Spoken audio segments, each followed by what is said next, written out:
राजस्थान में एनआईए का big action, gangster syndicate पर एनआईए की रेड पर राजस्थान के कई जिलों में छापेमारी चल रही है। जोधपुर, सीकर, श्रीगंगानगर में छापेमारी हो रही है।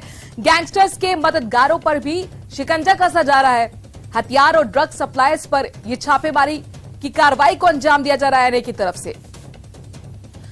तो महत्वपूर्ण खबर, बड़ी खबर, राजस्थान में एनआईए का बिग एक्शन देखने को मिल रहा है। लगातार सुबह से छापेमारी का दौर चल रहा है। गैंगस्टर सिंडिकेट पर दरअसल एनआईए की रेड है। ड्रग्स सिंडिकेट को तोड़ने की कोशिश, उस पर शिकंजा कसने की कोशिश और इंटरनेशनल फंडिंग के साथ साथ आर्म्स डीलिंग को लेकर भी ये छापेमारी की जा रही है। जोधपुर, सीकर, श्रीगंगानगर में छापेमारी की कार्रवाई चल रही है। गैंगस्टर्स के जो मददगार हैं उन पर शिकंजा कसने की कोशिश के रूप में से देखा जा रहा है। हथियार, ड्रग्स सप्लायर्स पर यह छापेमारी, ताबड़तोड़ एक्शन एनआईए का। राजस्थान में आपको बता दें कि एनआईए का बिग एक्शन देखने को मिल रहा है। देश भर के 70 ठिकानों पर छापेमारी, जिसमें राजस्थान में 3 जिलों पे छापेमारी हो रही है। गैंगस्टर सिंडिकेट पर यह एनआईए की रेड पड़ रही है। राजस्थान के कई जिलों में छापेमारी का सुबह से दौर चल रहा है। पल पल की अपडेट न्यूज 18 राजस्थान अपने दर्शकों तक पहुंचा रहा है। जोधपुर, सीकर, श्रीगंगानगर में छापेमारी हो रही है। लॉरेंस बिश्नोई के ठिकानों पर, उसके गुर्गों के ठिकानों पर यह छापेमारी चल रही है। अब आपको टीवी स्क्रीन पर 3 शहरों की तस्वीरें दिखाते हैं जहां पर गैंगस्टर्स के मददगारों पर एनआईए ने छापेमारी की है। ये देखिए 3 जिले जहां पर लगातार सुबह से छापेमारी का दौर चल रहा है। लॉरेंस समेत कई गैंगस्टर पर यह एक्शन एनआईए की तरफ से हो रहा है। जोधपुर, सीकर, श्रीगंगानगर, ये 3 जिले जहां पर एनआईए की टीम लगातार छापेमारी की कार्रवाई को अंजाम दे रही है। सुबह से लॉरेंस बिश्नोई के ठिकानों पर छापेमारी है। इसके साथ साथ लॉरेंस के जो गुर्गे हैं, जो करीबी हैं, उनके ठिकानों पर भी शिकंजा कसा जा रहा है।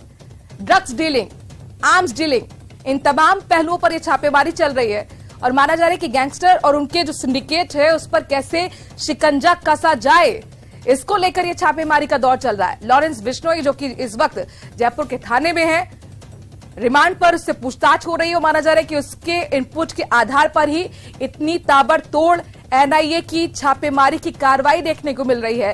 देश भर में 70 से ज्यादा ठिकानों पर एनआईए सुबह से लगातार छापेमारी कर रहा है। राजस्थान में 3 शहरों में ताबड़तोड़ छापेमारी हो रही है, जिसमें जोधपुर है, सीकर है, श्रीगंगानगर, इन 3 जिलों में एनआईए ने छापेमारी की है। माना जा रहा है कि कई बड़े खुलासे यहां पर हो सकते हैं। एक बड़े इनपुट के आधार पर यह छापेमारी एनआईए कर रही है। गैंगस्टर्स के मददगारों पर लगातार शिकंजा कसने की कोशिश। गैंगस्टर लॉरेंस बिश्नोई, कुलविंदर और रोहित गोदारा समेत कई गैंगस्टरों की कमर तोड़ने के लिए केंद्रीय जांच एजेंसी एनआईए की ओर से आज राजस्थान के कई जिलों के अंदर रेड की जा रही है। लॉरेंस बिश्नोई के गुर्गों के ठिकानों पर आज एनआईए की स्पेशल टीम अल सुबह से ही रेड की कार्रवाई को अंजाम दे रही है। एनआईए के सोर्सेस का कहना है कि लगातार ड्रग्स और इसके अलावा हथियारों की डीलिंग से जुड़े मसलों को लेकर के जो इनपुट मिल रहे थे, उसके बाद में पिछले साल कुलविंदर के खिलाफ एक एफआईआर दर्ज की गई। मादक पदार्थों की तस्करी से जुड़ा यह मामला दिल्ली के अंदर एनआईए ने दर्ज किया, लेकिन जब राजस्थान का नेटवर्क भी सामने आया तो 8 राज्यों के 70 ठिकानों पर आज अल सुबह से ही ये कार्रवाई चल रही है। एनआईए के सोर्सेस का यह भी कहना है कि इस पूरे मामले को लेकर के कुलविंदर जो है विदेश में बैठकर के अपना नेटवर्क चलाता है और लॉरेंस जो है वो उसका विश्वस्त है, जिसके आधार पर वो राजस्थान समेत अन्य राज्यों के अंदर नाबालिग गुर्गों के माध्यम से तरह तरह के अपराधों को घटित करवा रहा है। इन अपराधों के अंदर फिरौती लेना, अपहरण करना, हत्या जैसी वारदातें करने के अलावा मादक पदार्थों की तस्करी का काम भी बड़े रूप में किया जा रहा था। फिलहाल लॉरेंस बिश्नोई, रोहित गोदारा और इससे जुड़े हुए जो अपराधी हैं, साथ ही जो गैंगस्टर है कुलविंदर जो कि विदेशों में फरार हैं, इन तमाम से जुड़े हुए जो ठिकाने हैं, 70 अलग अलग ठिकानों पर इस वक्त जो रेड की कार्रवाई है राजस्थान के अनेकों इलाकों के अंदर वो चल रही है। राजधानी दिल्ली से लेकर के जयपुर, राजस्थान की राजधानी तक लगातार एनआईए की टीमें इन अपराधियों के इलाकों में सर्च कर रही है और सर्च के बाद में हो सकता है शाम तक इस मामले में कई गिरफ्तारियां भी सामने आ सकती है। लेकिन फिलहाल एनआईए की ओर से कोई औपचारिक बयान जारी नहीं किया गया, मगर एनआईए की दिल्ली, जयपुर की जो ज्वाइंट ऑपरेशन टीमें हैं वो स्थानीय पुलिस की मदद से राजस्थान के कई जिलों के अंदर, खासतौर पर बॉर्डर एरियाज के अंदर रेड की और सर्च की कार्रवाई को अंजाम दे रहे हैं। कैमरा पर्सन यासीन के साथ लवली वधवा, न्यूज 18 जयपुर। जोधपुर, सिरोही और गंगानगर सहित राजस्थान के कई जिलों में एनआईए की छापेमारी के बाद हड़कंप मचा हुआ है। सूत्रों से मिली जानकारी के अनुसार राजस्थान में अवैध हथियारों के दम पर रंगदारी वसूली, नशे के कारोबार से जुड़े बदमाशों के खिलाफ एनआईए ने यह छापेमारी की है। माना जा रहा है कि लॉरेंस बिश्नोई तथा उससे जुड़े गुर्गों तथा उनसे संबंधित सभी बदमाशों के खिलाफ एनआईए कार्रवाई कर रही है। आज जोधपुर के बालेसर क्षेत्र में एनआईए की टीम अल सुबह छापेमारी करने पहुंची, जहां कैलाश मांझू के निवास पर एनआईए की टीम ने सर्च किया। इसके साथ ही जोधपुर के वितरांग सिटी में भी एनआईए की टीम कैलाश मांझू का घर खंगाल रही है। गौरतलब है कि जोधपुर में कुछ दिन पूर्व ही उमेश सिंह ने चौका गांव के सरपंच की हत्या का प्लान बनाया था और दुर्गम पहाड़ियों में छिपा हुआ था। और यह उमेश सिंह वही व्यक्ति है जिसने जयपुर के जी क्लब फायरिंग में शार्प शूटर की मदद करने, उनके ठहरने, उनको आर्थिक मदद मुहैया कराने का काम किया था। और इसके अलावा कैलाश मांझू के भाई राकेश मांझू पर भी कुछ समय पूर्व लॉरेंस से जुड़े संगठन ने हमला किया था। इसके बाद अब एनआईए की कार्रवाई के बाद यह माना जा रहा है कि राजस्थान में संगठित गिरोह की कमर तोड़ने की तैयारी एनआईए ने कर दी है और अब लगातार जो है छापेमारी की कार्रवाई जारी है। राजस्थान में संगठित अपराध को अंजाम देने वाले माफियाओं के अंदर इस कार्रवाई के बाद हड़कंप मचा हुआ है। चंद्रशेखर व्यास, न्यूज़ 18 राजस्थान, जोधपुर। राजस्थान सहित देश के 8 राज्यों में 70 ठिकानों पर एनआईए की छापामार की कार्रवाई लगातार की जा रही है। आज अल सुबह से ही श्री गंगानगर सहित प्रदेश के कई जिलों में नेशनल इन्वेस्टिगेटिंग एजेंसी की छापामार की कार्रवाई सुबह से ही जारी है। बात करें प्रदेश के सरहदी जिले श्री गंगानगर की, तो प्राप्त जानकारी के अनुसार श्री गंगानगर जिले में भी 3 जगह पर एनआईए की टीम के द्वारा अल सुबह दबिश दी गई है। हालांकि अभी भी अधिकृत रूप से एग्जैक्ट लोकेशन की जानकारी हमें नहीं मिल पा रही है, लेकिन संभावना जताई जा रही है कि मोटे तौर पर श्री गंगानगर जिले के अनूपगढ़, श्री विजयनगर और साधुशहर क्षेत्र में एनआईए की टीम के द्वारा दबिश दी गई है। किस चीज को लेकर दबिश दी गई है, क्या किसी को डिटेन किया गया है और क्या पूछताछ में और छापामारी के अंदर भी मिला है, ये सारी जानकारी अभी अपडेट होना बाकी है। लेकिन सूत्रों से मिली जानकारी के अनुसार पंजाब के किसी व्यक्ति की लोकेशन श्री गंगानगर जिले में ट्रेस की गई थी और उसी के बाद एनआईए की टीम के द्वारा ये छापामार की कार्रवाई की जा रही है। हालांकि पिछले कुछ समय से देखा जा रहा था कि ऑर्गेनाइज क्राइम को लेकर श्री गंगानगर सहित राजस्थान में ऑपरेशन हंटर चलाया जा रहा है बीकानेर रेंज आईजी के द्वारा, जिसके बाद से लगातार ऑर्गेनाइज क्राइम के खिलाफ ताबड़तोड़ कार्रवाई की जा रही है और साथ ही साथ उनके जो गुर्गे हैं, खासतौर से लॉरेंस बिश्नोई या अन्य गैंगस्टर्स या एसटी सीटर्स के जो गुर्गे हैं उनको पकड़ने की कार्रवाई की जा रही है। साथ ही साथ सोशल मीडिया पर भी श्री गंगानगर सहित बीकानेर रेंज के अंदर ऑपरेशन साइबर क्लीन चलाया जा रहा है, ताकि गैंगस्टर्स की महिमा मंडन करने वाले सोशल मीडिया पर जो भी लोग हैं, खासतौर से जो यूथ जनरेशन है, उसको काबू किया जाए और उनको समझाइश के जरिए इस पूरे की पूरे गैंगवार से दूर किया जाए। निश्चित तौर पर श्री गंगानगर सहित प्रदेश भर में या फिर यूं कहें देश के 8 राज्यों में जिस तरह से 70 ठिकानों पर एनआईए की छापेमारी की गई है, उसके बाद में बड़ा हड़कंप मचा हुआ है, खासतौर से इन गैंगस्टर से संबंध रखने वाले इनके गुर्गों से और इनके गिरोह से जुड़े हुए लोगों के खिलाफ। हालांकि ये जानकारी अभी अपडेट होना बाकी है कि इस पूरी की पूरी छापेमारी में क्या कुछ निकल के आता है, इसमें भी कुछ समय लगेगा। लेकिन तब तक के लिए न्यूज 18 देखते रहिए आप पूरे अपडेट्स के लिए। अशोक शर्मा, न्यूज 18 श्री गंगानगर। शेखावाटी के गैंगस्टर एनआईए के निशाने पर हैं।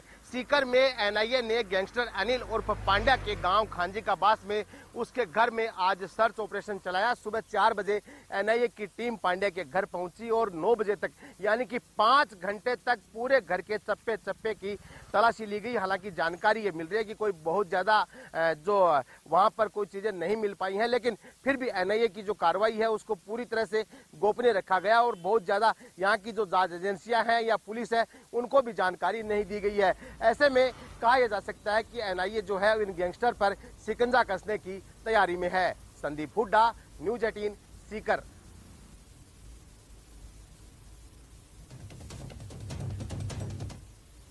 जयपुर से बड़ी खबर आ रही है। राजस्थान में आईटी के छापे की बड़ी कार्रवाई देखने को मिली है। मुंबई आयकर विभाग ने छापेमारी की है। मिराज ग्रुप से जुड़े ठिकानों पर आयकर की छापेमारी। मिराज ग्रुप के मालिक मदन लाल पालीवाल के घर पर, उनके दफ्तर पर छापेमारी हो रही है।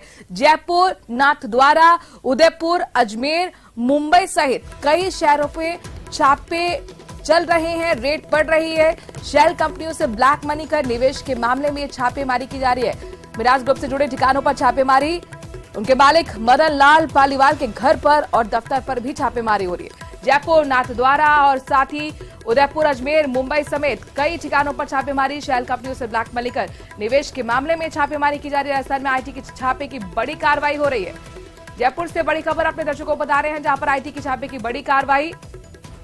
मिराज ग्रुप से जुड़े ठिकानों पर दरअसल ये रेड पड़ी है आईटी की। मिराज ग्रुप से जुड़े ठिकानों पर आईटी की रेड और उसके मालिक के घर पर और दफ्तर पर छापेमारी की कार्रवाई चल रही है। मिराज ग्रुप के मालिक मदन लाल पालीवाल के घर पर आईटी की रेड पड़ी है। दौसा से बड़ी खबर है, जहां पर बैंक के कैशियर के साथ हुई लूटपाट का मामला सामने आया है। बालाहेडी शाखा में दरअसल ये काम करता था कैशियर विजय सिंह मीणा, उसका नाम बताया जा रहा है। लिफ्ट देने के बहाने लूट की वारदात को लुटेरों ने अंजाम दिया। जख्मी अवस्था में बैंक कैशियर को अस्पताल में भर्ती कराया गया है। आरोपी ने बैंक कर्मी की जेब में रखे करीब 20,000 रुपए लूट लिए। तो बैंक के कैशियर के साथ लूट की वारदात को अंजाम देकर लुटेरे फरार हो गए। जख्मी हालत में बैंक कैशियर को अस्पताल में भर्ती कराया गया है। लिफ्ट लेने के बहाने इस लूट की वारदात को अंजाम दिया गया। दौसा से बड़ी खबर, जहां पर बैंक के कैशियर के साथ लूटपाट की मामला सामने आया है। लिफ्ट देने के बहाने लूट की वारदात को अंजाम दिया गया और 20,000 रुपए चोरी कर ये लुटेरे फरार हो गए। बालाहेडी शाखा में दरअसल ये कैशियर विजय सिंह मीणा काम करता था। लिफ्ट देने के बहाने लुटेरों ने इस पूरी वारदात को अंजाम दिया। आशीष हमारे संवाददाता इस खबर पर जुड़ गए। आशीष, कितनी संख्या में लुटेरे थे और कब इस घटना को अंजाम देकर ये फरार हो गए? बिल्कुल, अभी करीब 1 घंटे पूर्व की ये पूरा घटनाक्रम है और बैंक ऑफ बड़ौदा का ये कैशियर था विजय सिंह मीणा इसका नाम था, जो बालाहेडी शाखा में सर्विस करता था और किसी काम से जयपुर जा रहा था। ऐसे में वह बालाहेडी चौकी के समीप एक व्यक्ति मिला और उसने उसको लिफ्ट दी। जो लुटेरो है उसकी संख्या एक ही बताया जा रहा है, लेकिन वो स्थानीय यहाँ का बदमाश बताया जा रहा है। उसने इसको लिफ्ट दी और लिफ्ट देकर कुछ ही दूरी पर जाकर उसके साथ मारपीट की और उसके जेब में करीब 20,000 रुपए थे, उनको लूट लिए और उसको जो कैशियर है उसको लहूलुहान हालत में सड़क पर पटक कर फरार हो गया। इस घटना के बाद में जो पुलिस को जैसे ही सूचना मिली तो उसको अस्पताल में भर्ती कराया गया है। फिलहाल पुलिस ने मुकदमा भी दर्ज कर लिया है और अब जो जिसका नाम बताया जा रहा है जिस बदमाश का, उसकी तलाश में पुलिस जुटी हुई है। ये पूरा घटनाक्रम महुआ थाना क्षेत्र का है और नेशनल हाईवे 21 का पूरा घटनाक्रम तमाम जानकारी हम तक पहुंचाने के लिए। दिन दहाड़े लूटपाट की घटना को अंजाम देकर लुटेरे फरार हो जाते हैं और पुलिस हाथ पे हाथ धरी रह जाती है।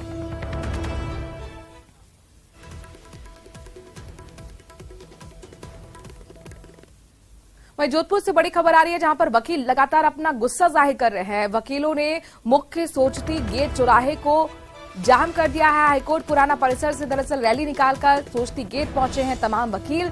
जुगराज चौहान हत्या मामले में वकील अपना आक्रोश जता रहे हैं। अधिवक्ता प्रोटेक्शन एक्ट लागू करने की मांग कर रहे हैं। उनका कहना है कि वह सुरक्षित हैं। देर दहाड़े जिस तरीके से जुगराज चौहान की हत्या कर दी गई थी, उन पर चाकू से और पत्थर से वार किया गया था, उसके बाद राजस्थान के वकीलों में जबरदस्त गुस्सा और जिले जिले में इस तरह का आक्रोश देखने को मिल रहा है।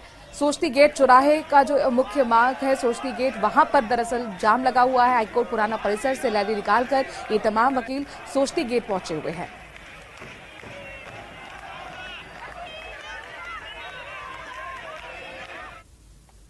और अब बात जालौर की, जहां पर सेकेंड फेज में पुलिस ने देर रात घी में घालमेल का खुलासा कर दिया है। पुलिस ने दबिश देकर ओम गणपति मिल्क प्रोडक्शन नाम की जो नकली घी की फैक्ट्री थी उसे पकड़ा है। साथ ही शुरुआती जांच में करीब 10 टन के आसपास नकली घी होने की आशंका जताई जा रही है। पुलिस को सूचना मिली थी कि शहर में अलग अलग ब्रांड से नकली घी बनाकर बेचा जा रहा था। पुख्ता जानकारी पर साइबर क्राइम के डीएसपी राजेश टेलर के नेतृत्व में पुलिस की टीम ने दबिश दी तो अंदर नकली घी का पूरा कारखाना मिला। फैक्ट्री में पुलिस ने स्टील के बने बड़े बड़े टैंक में मिलावटी पदार्थ मिला। फैक्ट्री में यूरिया खाद का भी कट्टा मिला है। ऐसे में आशंका यह है कि यूरिया खाद का भी घी बनाने में इस्तेमाल तो नहीं किया जा रहा था।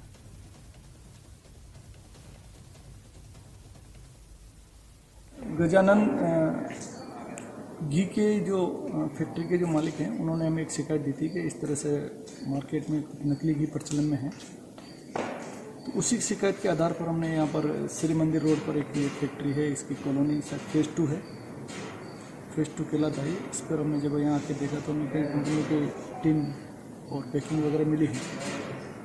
उसका तब इन्वेस्टिगेशन कर रहे हैं कि कितना ऑथराइज्ड इन चीज़ को रखने के लिए, केमिकल कंपोजिशन इनके पास जो रखे हुए हैं वो कितने इसके लिए वैलिड हैं इसके लिए। तो फूड इंस्पेक्टर हैं उनको भी सैंपल के लिए बताया है, वो भी सैंपल कर रहे हैं, बाकी इन्वेस्टिगेशन हो रहा है। जालौर जिला मुख्यालय पर पिछले लंबे समय से मिलावटी व नकली घी के कारोबार का पुलिस ने भंडाफोड़ किया है। देर रात को कार्रवाई करते हुए तकरीबन 10 टन से अधिक जो नकली घी बरामद किया है। साथ ही अलग अलग कंपनियों की ब्रांडिंग करके ये घी राजस्थान, गुजरात सहित देश के अलग अलग हिस्सों में सप्लाई किया जा रहा था। बहरहाल पुलिस ने जो फूड इंस्पेक्टर सहित तमाम प्रकार के अधिकारियों की टीम थी, सैंपल ले लिए गए हैं और जांच में भेज दिया गया है। प्रथम दृष्टया ये सामने आया कि नकली घी बनाया जा रहा था और टनों में घी बना करके यहाँ से सप्लाई किया जा रहा। ब्रांडेड कंपनियों के नाम से फर्जी पैकिंग करके ये घी सप्लाई की जा रहा था। बताया ये भी जा रहा है कि पुलिस ने कार्रवाई के दौरान वहां पर यूरिया खाद के कट्टे भी मिले। ऐसे में अनुमान ये लगाया जा रहा है कि किस तरीके से यूरिया खाद का भी इस घी बनाने में उपयोग करने की संभावना जताई जा रही है। मिलावटी घी के कारोबार का भंडाफोड़ करते हुए पुलिस फिलहाल जांच में जुटी हुई है, लेकिन जो फैक्ट्री का मालिक था वो वहां से फरार हो चुका है। जैसे ही पुलिस को जानकारी मिली थी उसके बाद में पुलिस ने आनंद फानन में यहाँ पर छापेमारी की और बड़ी मात्रा में घी बरामद कर लिया गया है। श्याम बिश्नोई, न्यूज 18, जालोर। श्रीगंगानगर में जिस पाकिस्तान से आए ड्रोन पर जवानों के द्वारा फायरिंग कर मार गिराया गया था, उसका मलबा किसान को सरसों के खेत के दौरान कटाई के दौरान मिला, जिसकी सूचना किसान ने सीमा सुरक्षा बल को दी। किसान की सूचना पर सीमा सुरक्षा बल के जवान मौके पर पहुंचे। क्षतिग्रस्त बाघ ड्रोन और 5 पैकेट में रखी लगभग 5 किलो 250 ग्राम हेरोइन बरामद की। 5.25 किलो हेरोइन की कीमत भारतीय बाजार में लगभग 10 करोड़ तो वहीं अंतर्राष्ट्रीय बाजार में लगभग 25 करोड़ आगे जा रही है। बता दें कि करड़पुर सेक्टर में 7 और 8 फरवरी की रात इस ड्रोन पर कार्रवाई की गई थी।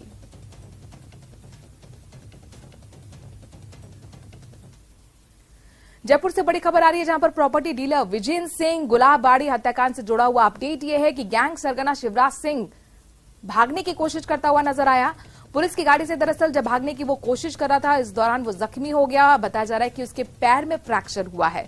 आरोपी को पकड़ने की कोशिश में 2 पुलिसकर्मी भी घायल हुए। शिवराज की गैंग ने विजेंद्र सिंह पर हमला किया था, उनकी हत्या की थी।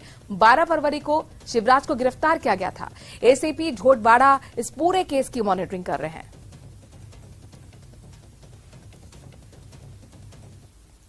और खबर अलवर से है, जहां से रॉटविलर कुत्ते के हमले का मामला सामने आया है। बताया जा रहा है कि शहर के बीचों बीच बस स्टैंड के पास रामानंद मार्केट के पीछे रहने वाले एक व्यक्ति शराब के नशे में अपने पालतू कुत्ते से लोगों को हमला करवाता है।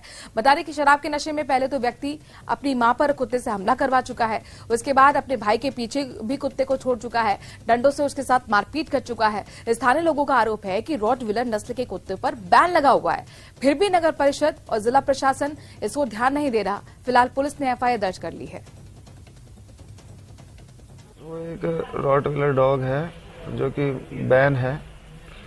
उसको हमारे ही जो पास में जो ऑटो पार्ट्स का मार्केट है, रामानंद मार्केट, वहाँ उसको लेकर के गया था और वहाँ से उपद्रव करवाया था।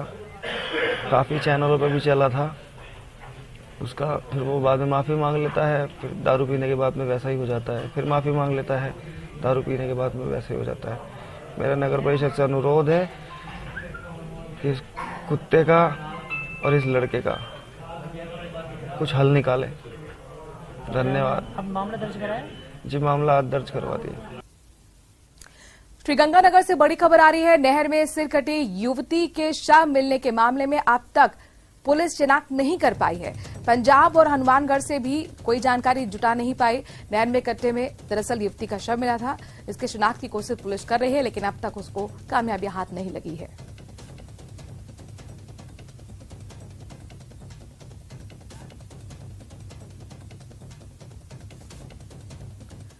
बीकानेर से खबर है, जहां पर चोरों के हौसले बेहद बुलंद देखने को मिले हैं। बंद मकान से लाखों रुपए का सामान चोरी कर फरार हो गए ये चोर। मुरलीधर व्यास कॉलोनी में चोरों ने मकान में चोरी की और फरार हो गए। सीसीटीवी फुटेज में हालांकि संदिग्ध व्यक्ति कैद हुआ है। सीसीटीवी के आधार पर अब पुलिस इस मामले की जांच कर रही है। नया शहर थाना क्षेत्र की यह घटना है।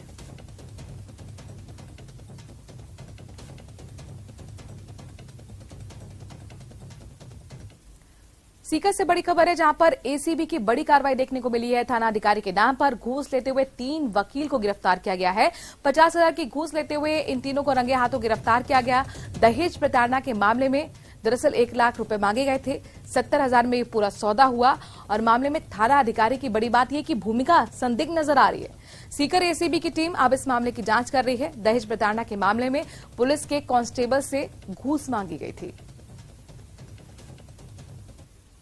दिनांक 15 फरवरी 2023 को हमारे पास एक परिवादी आए थे उनके खिलाफ थाना पाटन, नीम का थाना में एक प्रकरण दर्ज हो रखा था। उनकी पत्नी ने 498, 504, 323, 341 का एक मुकदमा दर्ज करा था, जो पाटन थाने का मुलजिम है। उनसे SHO थाने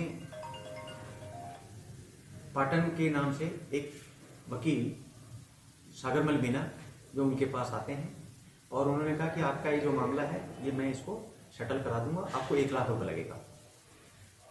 उसके बाद उनकी आपस में 17,000 रुपए पे सहमति हो जाती है और दिनांक 15 तारीख को ही 10,000 रुपए सत्यापन के दौरान वो ले लेते हैं।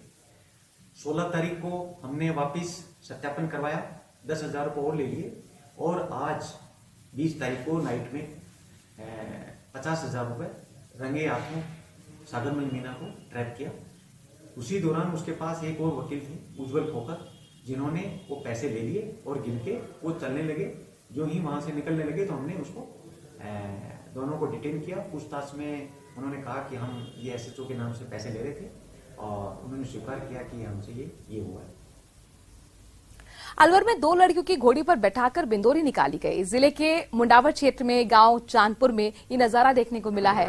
दोनों लड़कियों की घोड़ी पर बैठाकर गाजे बाजे के साथ बिंदोरी निकाली गई। ये दोनों लड़कियां MA BEd तक पढ़ी हुई हैं। इनके पिता खेती किसानी का काम करते हैं। बता दें कि लड़कियों के दादा की ये इच्छा थी कि उनकी पोतियां का बनवारी भी उसी प्रकार निकाला जाए जिस तरह से लड़कों का बनवारा निकाला जाता है, ताकि समाज में एक सकारात्मक संदेश जा सके।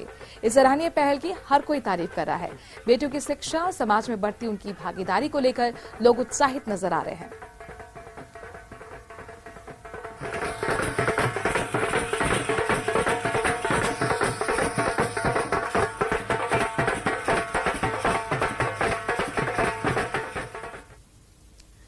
धौलपुर से बड़ी खबर है, जहां पर पुलिस कांस्टेबल की संदिग्ध परिस्थितियों में मौत का मामला सामने आया है। घर पर फांसी के फंदे पर लटककर अपनी जान उसने दे दी। मृतक के कांस्टेबल जो है वो सदर थाने के जाटोली चौकी पर तैनात था।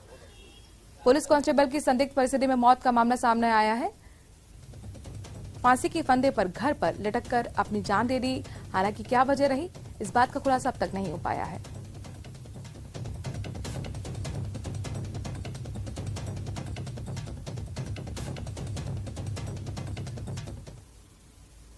और अब बात कोटा की, जहां पर 200 करोड़ की अपेक्षा ग्रुप मां ठगी के मामले में SIT की टीम ने डायरेक्टर सहित 3 आरोपियों को गिरफ्तार किया है। मनोहर नामदेव, कुमार वर्मा, गिरिराज नायक को बूंदी के जिले के नैनवा जेल से प्रोडक्शन वारंट पर लिया गया। अब इनसे धोखाधड़ी के मामले में कड़ाई से पूछताछ की जानी है। आरोपी लोगों को अमीर बनने के सपने दिखाकर उनसे ठगी किया करते थे। अनुमान के मुताबिक कंपनी ने कोटा संभाग के करीब 2,500 से 3,000 निवेशकों को 200 करोड़ का चूना लगाया। पिछले साल जनवरी में अपेक्षा ग्रुप के 38 डायरेक्टर्स के खिलाफ गुमानपुरा थाने में धोखाधड़ी का केस दर्ज हो चुका है। कंपनी के डायरेक्टर्स के खिलाफ शहर के अलग अलग थानों में करीब 100 से ज्यादा मामले दर्ज हैं, तो वहीं 24 आरोपी गिरफ्तार हो चुके हैं।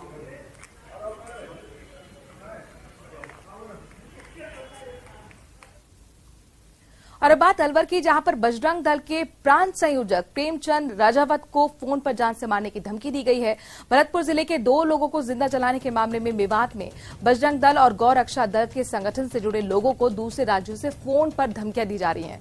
फोन करने वाले शख्स ने भरतपुर की घटना का जिक्र करते हुए बजरंग दल को लेकर गाली गलौज की। बजरंग दल नेता प्रेमचंद राजावत ने अरावली बिहार थाने पहुंचकर लिखित में रिपोर्ट दर्ज कराई। पुलिस ने परिवार दर्ज कर जांच शुरू कर दी है। क्या हो गया? कौन पार्टी से जुड़ा है तू? बजरंग दल? हाँ, बजरंग दल से जुड़ा हूँ। पहचानता है ना तू मेरे को? तेरे को नहीं पहचाना मैंने। नहीं पहचाना तू? नहीं पहचाना। तू बजरंग दल वाले से जाके बोल, ये तू लोग जो गुंडागर्दी कर रहा है ना, हरियाणा, वो राजस्थान, मेवात में, वो गुंडागर्दी छोड़ दे। कौन सी गुंडागर्दी करी है भैया? मैं तो घर में घुस के मारूंगा।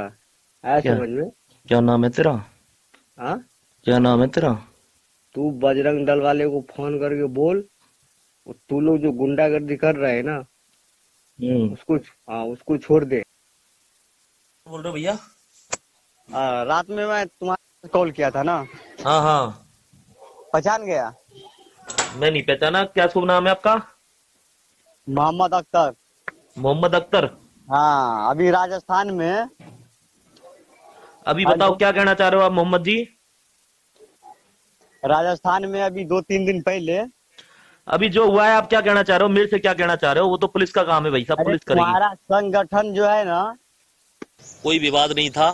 रात्रि में लगभग 1:15 बजे की बात है, एक अज्ञात व्यक्ति का कॉल आता है और वह जो भरतपुर में अभी एक जो घटना हुई हरियाणा में, जो जिस विषय को लेकर के वह बातचीत करने लगा और कहने लगा कि आप लोग गुंडागर्दी करते हैं, बदमाशी करते हैं और आप लोगों को घर में घुस करके मारूंगा, तेरे को घर में घुस करके मारूंगा, इस तरह का वह वृत्तांत कहने लगा। वह बजरंग दल संगठन को भी बीच में ला करके अपशब्दों का प्रयोग करने लगा। तो मैंने उसको कहा कि बजरंग दल केवल और केवल सेवा, सुरक्षा, संस्कार को लेकर के समाज में कार्य करता है।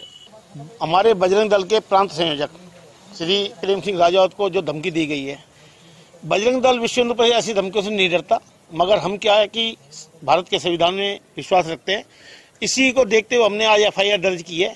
कल एसपी साहब से मिलने का हमारा उद्देश्य है और उनसे मिलेंगे। जो भी रणनीति होगी अभी संगठन बैठ के शाम को चर्चा करेगा। जैसी भी रणनीति बनेगी संगठन की, उसी के अनुसार काम किया जाएगा, क्योंकि हमें ऊपर से जैसा आदेश होगा। उनकी रिपोर्ट पे हमने प्रकरण दर्ज कर रहे हैं और उसमें जल्द तफ्तीश करके जो धमकी देने वाला है उसके खिलाफ कानूनी कार्रवाई अमल में लाएंगे। राइट टू हेल्थ बिल से जुड़ी हुई ताजा अपडेट जयपुर से आ रही है। दरअसल यहां विरोध लगातार डॉक्टर्स का जारी है। डॉक्टर्स ने अब राज्यपाल से मुलाकात की है। ज्वाइंट एक्शन कमेटी के डेलीगेशन ने राज्यपाल से मुलाकात की। बिल को लेकर राज्यपाल के सामने अपना पक्ष रखा है। दरअसल डॉक्टर्स लगातार सरकार से राइट टू हेल्थ बिल को वापस लेने की मांग कर रहे हैं। सौरभ गृहस्थी हमारे संवाददाता जयपुर से जुड़ गए हैं।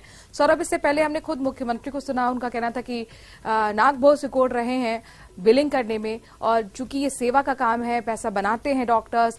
अब निजी डॉक्टर्स राज्यपाल से जा रहे हैं, मुलाकात कर रहे हैं। क्या उनका संदेश और कितनी देर ये मुलाकात हुई, क्या कुछ कहना है डॉक्टर्स का? देखिए, सरकार का स्पष्ट मत है कि राइट टू हेल्थ बिल जो है वो आम लोगों की जरूरत है और उसे किसी भी हालत में जो है वो लाया जाएगा। इसी सत्र में लाने की तैयारी जो है वो राज्य सरकार कर चुकी है। प्रवर समिति की आखिरी बैठक बाकी है और उसके बाद जो है वो बिल सदन में पेश किया जाएगा। लेकिन जो निजी डॉक्टर्स हैं वो लगातार विरोध कर रहे हैं। जो राइट टू हेल्थ बिल के जो अलग अलग प्रावधान है उनका खिलाफत जो है वो डॉक्टर्स द्वारा की जा रही है। तो इसी कड़ी में डॉक्टर्स ने राज्यपाल से कुछ दिनों पहले समय मांगा था अपना पक्ष रखने को।